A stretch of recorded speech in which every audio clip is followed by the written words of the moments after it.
I finally got to buy the RICOH GR3 after months of saving. I know there's so much hype about this camera, and for a regular guy like me, this camera does not come in cheap. I guess when looking out to buy a new camera, whether it's cheap or not, old or new, I always look at the camera specs, and I also try to weigh in its pros and cons. When it comes to sleek, size, travel-friendly camera, easy to operate, and has the ability to capture great images, the RICOH GR3 really stood out for me. I don't think there's such a thing as a perfect camera, and on this series I will be sharing to you my honest reviews of this camera, the things that I like and the things that I don't like about it. This diary series is about self-discovery. It's a personal experience for me getting to know this camera, likewise growing with this camera in capturing memories. So I took the RICOH GR3 to a short break to Scotland, straight out from the box. First time user with zero experience of using the camera, apart from reading reviews and watching YouTube videos. Sometimes getting out of your depth and feeling lost in a particular situation is a good experience. It helps you think on your toes and it pushes you out of your comfort zone, which can sometimes bring out the best in you. This trip exactly taught me that, to learn how to operate this camera, likewise how to fail in operating this camera. Seriously, being great at something starts with the first try, so pardon on this first video diary, my first pictures using this camera isn't the best, so bear with me on this.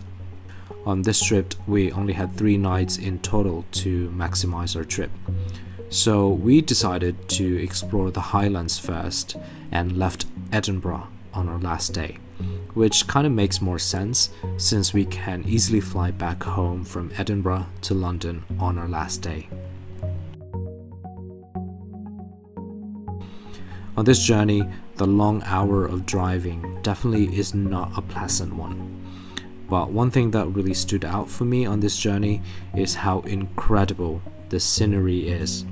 Just by looking at the window, all you see is a constant greenery, mountains, lakes, and the odd waterfalls. It's literally a vast land of nature and picturesque views. On several occasions we had to stop our journey for a picture stop and just to enjoy the view and get some fresh air. On this trip, the weather has not been promising.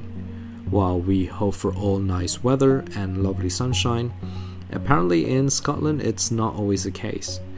The entire trip we've seen some sunshine and mostly light to heavy rains on alternate occasions in a day, but that didn't really stop us from carrying on as normal. In fact, despite the dull grey skies and the pouring rain, I enjoy the views and the locations that we visited. Also, this didn't stop me from using the RICOH camera in shooting outdoors and even in wet conditions. Holding this camera feels very light to the point that it can get scary sometimes to drop and damage it, considering how expensive it is. But the casing of the camera feels sturdy and has a nice finish to it. For this trip, it's mostly rain. To be honest, it handled well in the rain.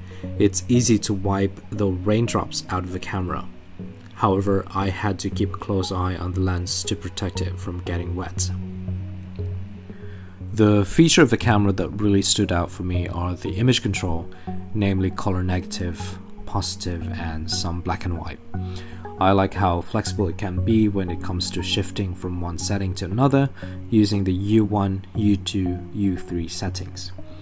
Being able to save different settings and being able to easily shift from one setting to another makes your shooting experience fun and easy. When it comes to autofocus, I think the camera is very intuitive, especially with face detection, likewise in focusing from one subject to another.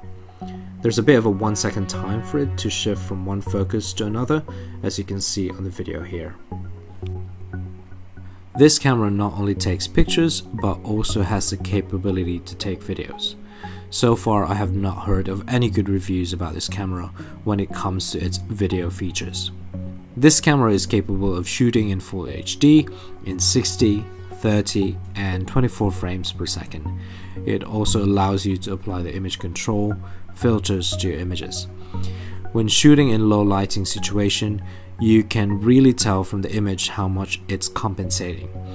It really gets noisy and it's not really a good image to look at on a larger screen.